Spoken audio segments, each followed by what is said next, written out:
할렐루야. 2022년 7월 12일 화요일 아침 기도회를 시작하겠습니다. 오늘도 주님의 귀한 말씀을 함께 묵상하고 또 기도함으로 복된 하루를 시작하는 우리 성도님들 되시기 바랍니다. 오늘 하나님의 말씀은 히브리서 8장 1절부터 13절까지의 말씀입니다. 지금 우리가 하는 말의 요점은 이러한 대제사장이 우리에게 있다는 것이라. 그는 하늘에서 지극히 크신 이의 보좌 우편에 앉으셨으니 성소와 참 장막에서 섬기는 이시라.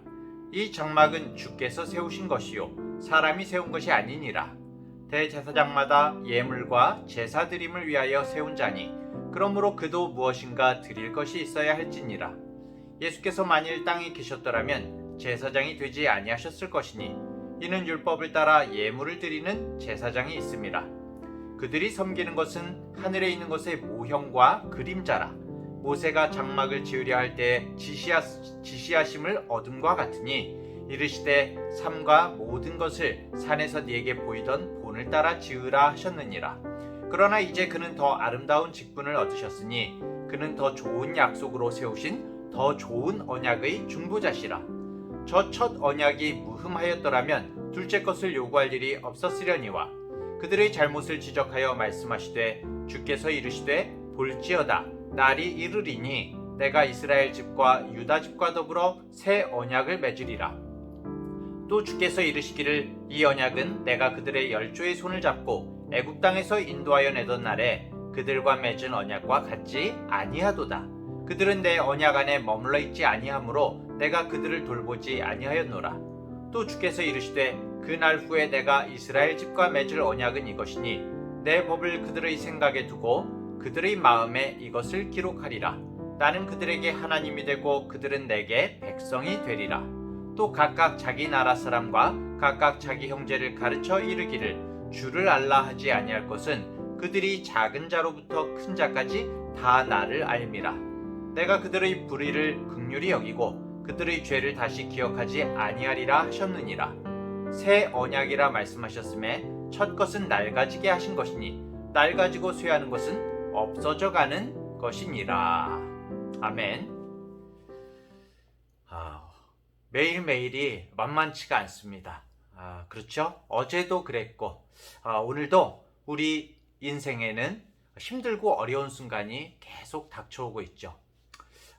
하지만 같은 상황과 어려움 속에서도 누군가 나의 마음을 정말 이해해주고 함께 아파해주고 그럼 위로해준다면 어떨까요?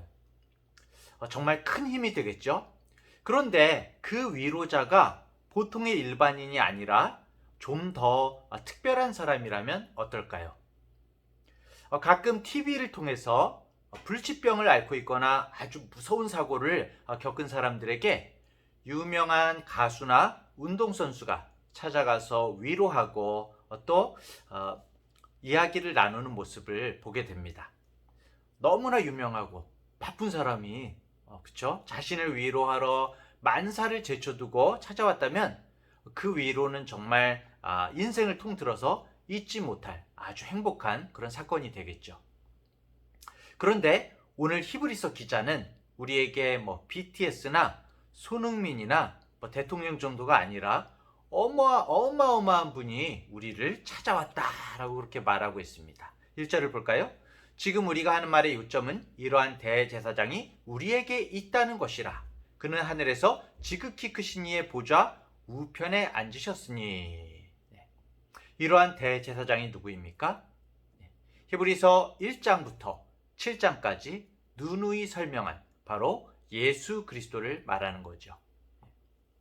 그분은 천사보다도 모세보다도 그 어떤 레위 제사장보다도 비교할 수 없을 정도로 우월한 분이시고 하늘보좌 우편에 앉으신 분이라고 말하고 있습니다.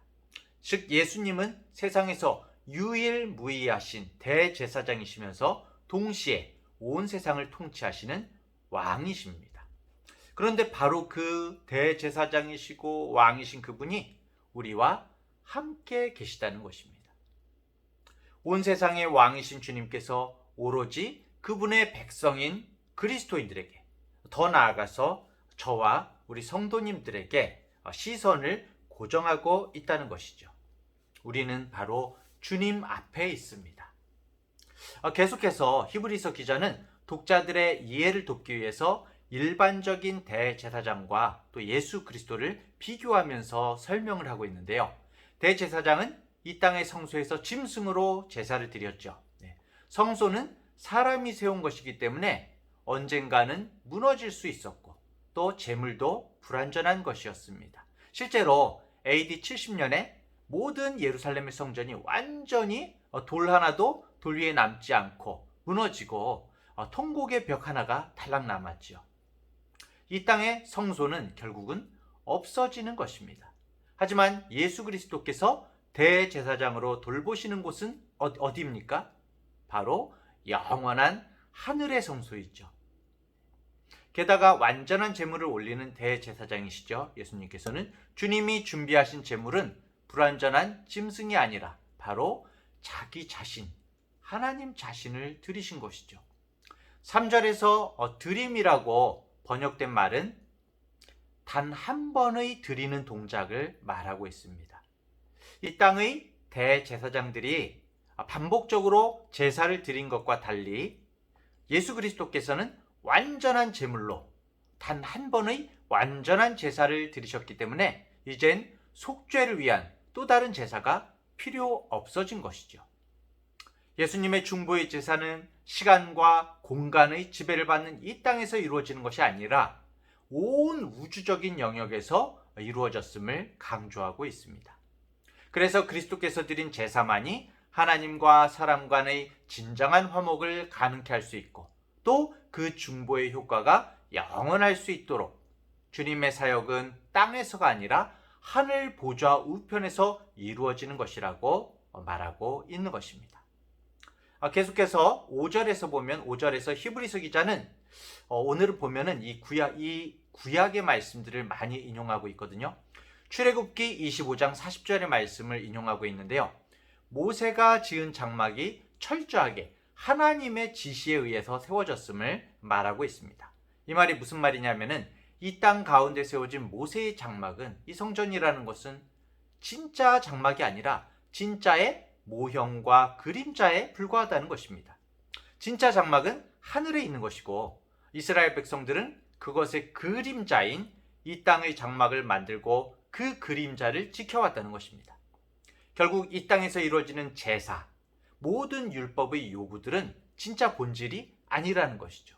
이 땅에서의 그림자들은 결국 하나님께서 이스라엘 백성들로 하여금 그리스도를 깨닫게 하기 위한 어떤 하나의 교육 자료로 주신 거라는 것입니다. 우리가 그리스도를 깨닫고 그분을 믿으면은 더 이상 그림자와 모형은 필요가 없다는 것이죠. 그런데 유대교로 회귀하려는 것이 도대체 무슨 말이냐, 진짜를 놔두고 왜 이러고 있느냐라고 히브리서는 계속 지적하고 있는 것입니다. 성도 여러분, 우리는 사실 유대교로 돌아갈 생각은 전혀 없죠. 우리는 유대교에 대해서 전혀 모르니까요. 하지만 우리를 회유하고 핍박하는 유대교가 아니라 세상의 세력이 있습니다. 주님을 온전히 붙잡으려 하기보다 죄와 적당히 타협하고 싶은 그런 유혹, 하나님의 말씀보다 세상의 질서를 따라 살고 싶은 욕망이 여전히 우리 안에 있을 수가 있습니다. 그런 순간이 올 때 오늘 함께 나눈 이 말씀을 기억하고 붙잡아야 할 것입니다. 죄의 열매보다 세상의 힘과 권력보다 우리 주님을 붙잡는 것이 세상에서 가장 우월한 것입니다. 후회 없는 선택입니다. 확실한 보장입니다. 이 사실을 기억하며 믿음으로 살아내는 저와 우리 성도님들 되시기를 바랍니다. 계속해서 히브리서는 유대교로 회귀를 고민하는 그리스도인들에게 옛 언약과 새 언약의 차이를 비교하면서 예수 그리스도를 굳게 붙잡을 것을 요청하고 있는데요. 옛 언약, 첫 언약은 쉽게 말해서 하나님께서 이스라엘 백성에게 주신 언약이죠. 율법입니다. 인간은 이 율법을 잘 지키면 하나님께 복을 받고 불순종하면 하나님께 징계를 받습니다. 누구나 다 잘 알고 있죠. 그런데 이 간단한 원리에도 불구하고 성경을 보면 어떻습니까? 아무리 노력해도 인간은 율법을 지켜내지를 못합니다. 그래서 바울은 로마서 3장 20절에서 이렇게 말하고 있죠. 이 세상에 의인은 없나니 하나도 없다고 선언하고 있습니다. 율법의 행위로 하나님께 의롭다 할 수 있는 사람은 아무도 없다는 것이죠. 인간의 행위가 조건이 되는 옛 언약은 결단코 이룰 수가 없다는 것입니다. 그런데 예수 그리스도를 통해서 주신 새 언약은 어떻습니까? 새 언약은 인간의 행위가 아니라 하나님의 은혜의 기초를 두고 있는 것이죠. 하나님께서 인간이 율법을 완성할 수 없다는 것을 아시고 인간을 대신해서 율법을 완성하실 예수 그리스도를 이 땅에 보내주신 것입니다. 이 새 언약은 바로 예수 그리스도를 믿는 믿음만 있으면 하나님의 자녀가 되는 은혜를 누리게 해주시겠다는 것입니다. 우리는 바로 이 언약 때문에 하나님의 자녀가 되는 특권을 누릴 수가 있는 것이죠. 계속해서 8절을 보면 8절은 유대인이라면 누구나 잘 알고 있는 예레미야 31장의 말씀을 인용하고 있는데요. 예레미야 선지자가 살던 당시에도 유다 백성들이 심각한 영적 타락에 빠져 있었습니다. 아무리 그들의 죄악을 경고하여도 그들은 듣지도 않았고 회개하지도 않았습니다. 인간의 편에서 그 어떤 회복의 가능성도 찾아볼 수 없는 그런 암담한 상황을 예레미야는 보았던 것이죠. 그런데 바로 그때 하나님께서는 놀라운 역사를 준비하고 계셨던 것입니다. 그것이 바로 이제 새로운 언약을 맺는 것이었는데요. 하나님께서는 애굽에서 노예 생활을 하던 이스라엘을 구원하시고 노예의 신분에서 하나님의 백성이라는 새로운 신분으로 변화될 수 있게 하셨습니다. 그리고 이들에게 이스라엘에게 하나님의 백성답게 살 수 있는 삶의 양식으로서의 율법을 주셨습니다. 하지만 앞에서 이야기했던 것처럼 안타깝게도 이스라엘은 그 하나님의 언약을 지켜낼 의지도 없었고 지킬 능력도 없었습니다. 한 번, 두 번이 아니라 수백 년에 걸쳐서 계속 하나님의 말씀에 불순종했습니다. 급기야 하나님께서는 순종을 거부한 이스라엘을 이방 나라들에게 넘겨버리시죠. 북이스라엘, 남유다 다 뿔뿔이 흩어져 버립니다. 그들의 행위의 조건을 걸어둔 옛 언약으로는 도무지 하나님의 백성으로서의 신분을 소유할 수가 없었던 것이죠. 그리고 그 날 후에 바로 인간 스스로 하나님의 언약을 지켜낼 수 없다는 사실을 자각하고 정말 긴 낙심에 빠진 그 순간 이후 아무리 힘을 써도 율법으로는 의롭다함을 받을 수가 없다는 그런 사실만 재확인한 그때에 바로 그때에 그날 이후에 하나님께서 다시 한번 은혜를 베푸십니다. 이 새 언약은 더 이상 인간의 행위에 조건을 걸지 않고 하나님의 무한하신 은혜를 의지하여서 그 효력이 유지되는 언약인 것이죠. 옛 언약이 돌판에 새겨진 것이라면 이 새로운 언약은 성도의 마음판에 새기겠다고 말씀하십니다. 그래서 말씀이 외부에 있는 것이 아니라 성도 안에 내재하여서 마음과 생각이 전적으로 하나님의 성령의 통치를 받게 되는 것이죠. 그리고 11절은 이번에는 호세아서를 인용하고 있습니다. 호세아 선지자 때도 마찬가지죠. 이스라엘 백성들이 하나님을 아는 지식이 없어서 망했다라고 그렇게 말을 하고 있는데요.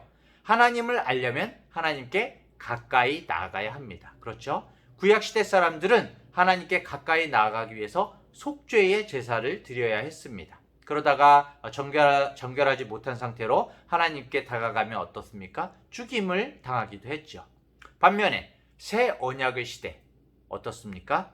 새 언약의 백성들은 하나님과 개인적인 사귐을 가질 수 있게 되었습니다.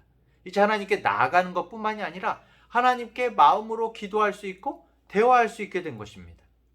마치 자녀가 부모와 긴밀한 관계 속에서 서로를 알듯이 이미 알듯이 하나님의 자녀는 하나님과 긴밀한 사귐을 통해서 자연스럽게 그분을 알아간다는 것입니다.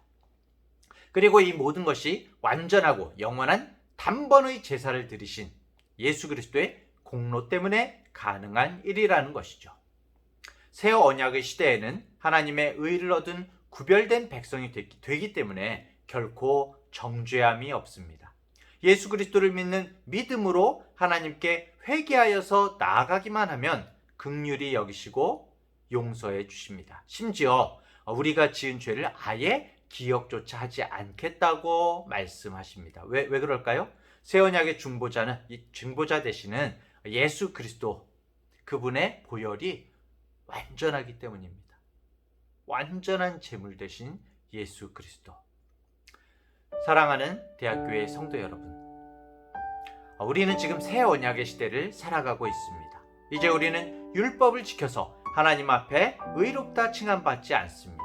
오직 그리스도의 십자가를 붙잡으며 그분의 공로를 힘입어 하나님의 은혜 속으로 들어가는 것입니다. 주님의 구원은 우리에게 달려있는 것이 아니라 하나님께 달려있기 때문에 절대로 실패함이 없습니다. 오늘 하루 정말 실패함이 없으신 주님의 약속을 붙잡으며 살아가시길 바랍니다. 우리는 연약해도 우리 주님께서는 우리를 붙잡아 주시는 능하신 팔이십니다. 우리를 향하여서 절대 포기함이 없으신 주님으로 인해 감사와 찬양과 기쁨이 넘쳐나는 오늘을 사시기를 간절히 축원합니다. 기도하겠습니다. 하나님 아버지, 부족한 우리 인생을 구원하기 위해 하늘의 아름다운 보좌를 버려두고 이 땅의 독생자 예수 그리스도를 보내주셨음에 감사를 드립니다. 하나님의 무한한 사랑, 그 받은 은혜를 갚을 능력도 없는 그런 저희를 불쌍히 여기시고 하나님의 사랑으로 새 언약을 우리들에게 허락해 주셨습니다. 가끔씩 악인들의 올무가 우리들을 걸려들게 하고 멸망의 길로 유혹함이 있다고 하더라도 그때마다 말씀을 의지하여서 주님만 붙잡는 믿음을 허락하여 주옵소서. 이 세상 그 어떤 것보다도 주님만이 더 좋은 대제사장이시오, 더 좋은 왕이시고 영원한 사랑이심을 고백합니다. 오늘 하루의 삶도 주님께 의탁합니다. 동행하시고 보호하여 주시옵소서. 감사드리며 예수님의 이름으로 기도합니다. 아멘.